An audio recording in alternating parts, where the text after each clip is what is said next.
Hi everybody, welcome back to the channel. Today we're going to be taking a look at the G.I. Joe Classified Series Tripwire. If Saturday morning cartoons fueled your imagination as a kid and powers your action figure collecting now as an adult, then you're in the right place. Thanks for stopping by and welcome to Saturday Morning Toy Collector. And if you like my content, please consider subscribing.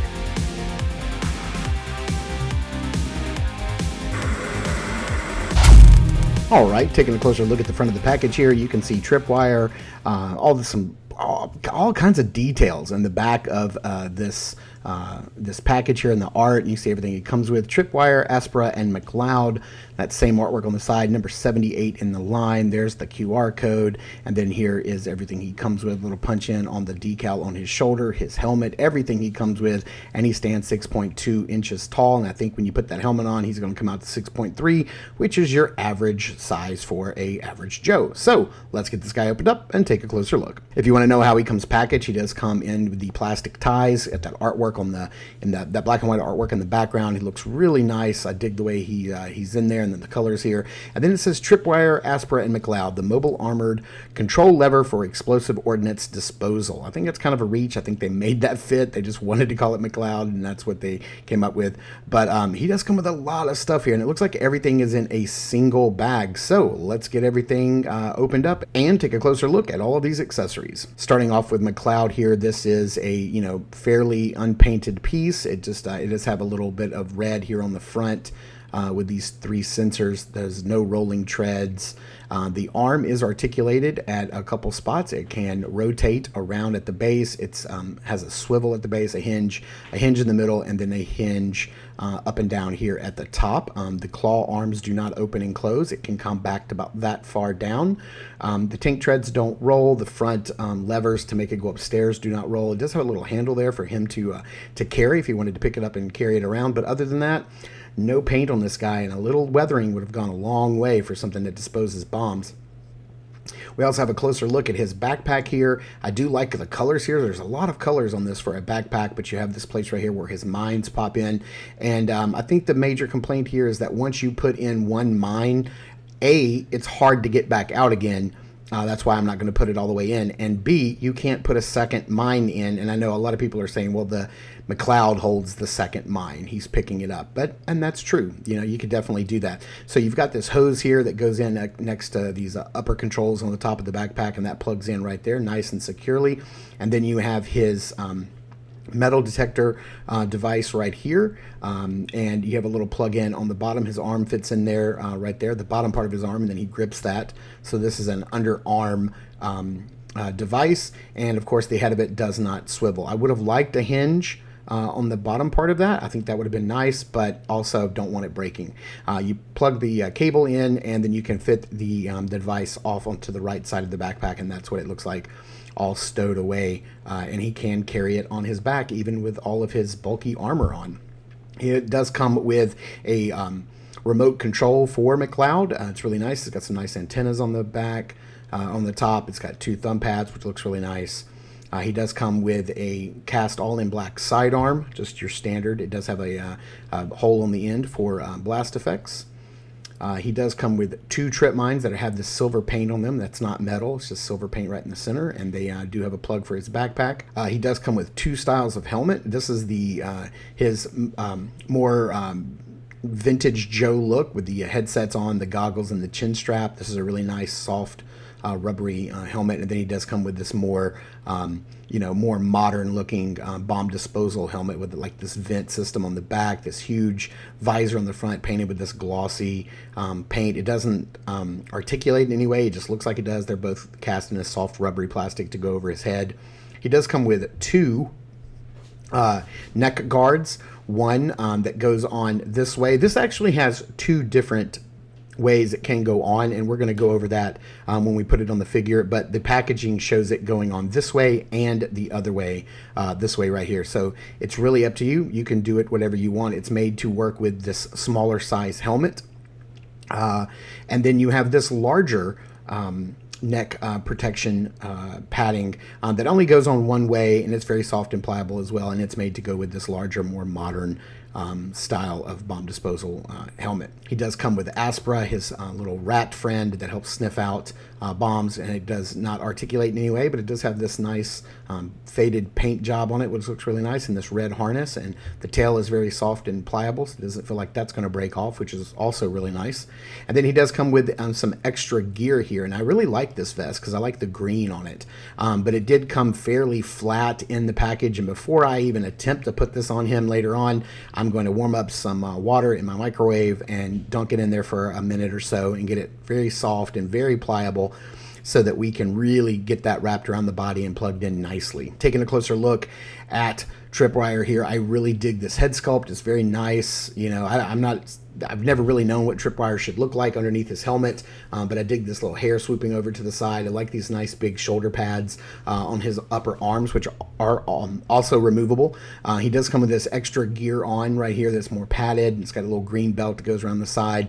You can see that even in out of package, it barely, on this one side, just barely wants to plug in. You do have to kind of like push it back in. But of course, this piece has not been heated up under any kind of water yet. He has these nice, big, thick, chunky thigh padded armor on his thighs. You have these nice, durable, heavy-duty boots with the plating on them. Looks really nice.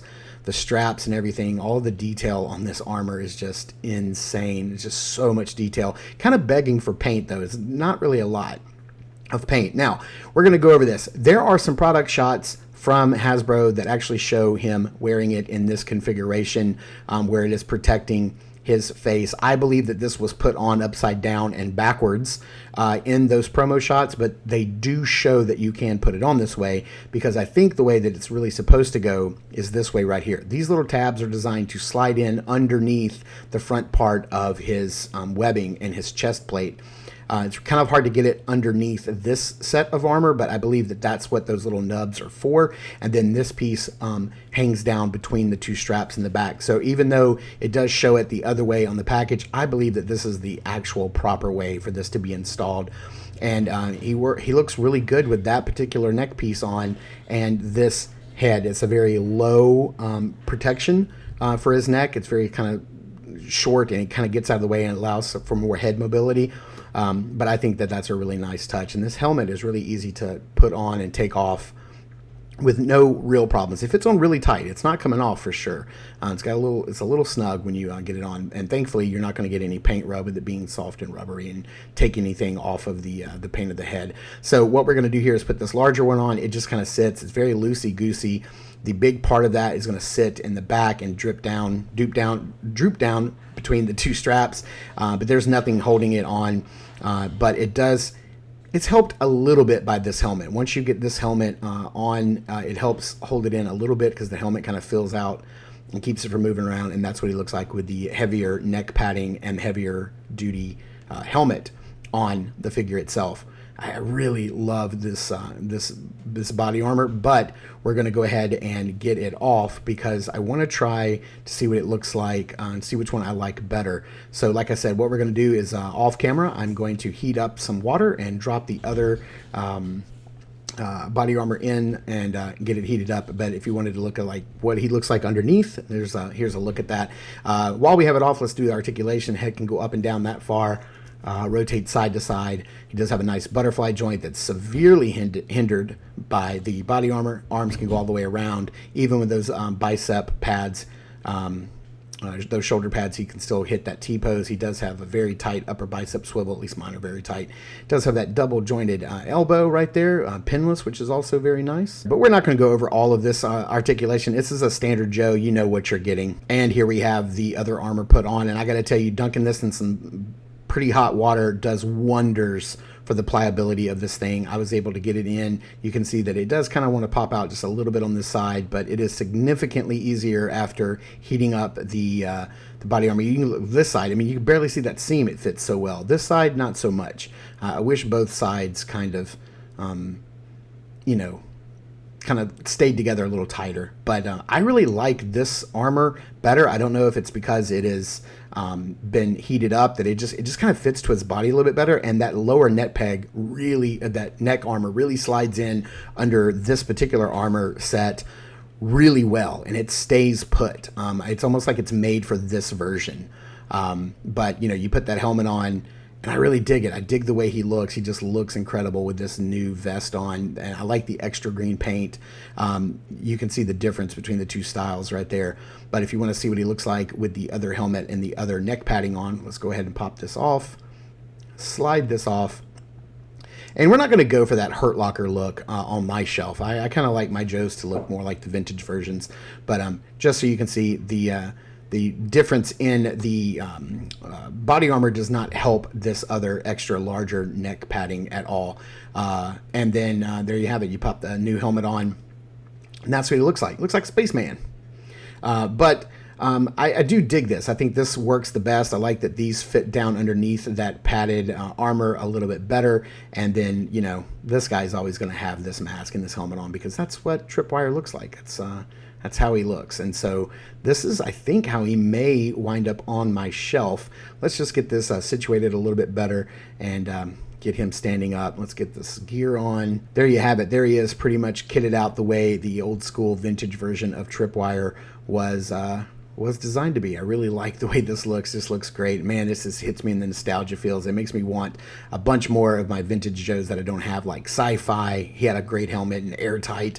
But let's get this guy under some size comparisons here. We're going to be using Big Ben, of course, and we're going to be using Tunnel Rat, because those are, different sizes of Joes. And you can he sits squarely in the middle of these guys, between the short and the tall. So let's get this guy under some lighting and into some backgrounds and see how he poses up. Yeah, like I said, Tripwire is one of my favorite nostalgia Joes. He's never been one of my favorite Joes, but it's the one he's just really packed with nostalgia. When I see this character and I see the greens and the armor and the helmet and the face mask and his equipment, it just really throws me back to G.I. Joe days. He is a quintessential Joe. He's one of the original members of the team that I just love. He's one of the, your standard green guys.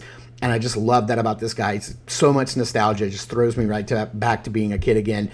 And I dig it. I love this deluxe version. I'm glad he comes with the bomb disposal unit and Aspara. I think that's really cool. I love all the updates. I love the Hurt Locker look. It looks really great. But this is how this guy is going to go on my shelf. So thank you guys so much for tuning in and watching. I super appreciate it. Please continue to check us out over at Instagram at Saturday Morning Toy Collector. I am your Saturday Morning Toy Collector. I'm your host, Mark, and I will see you in the toy aisles.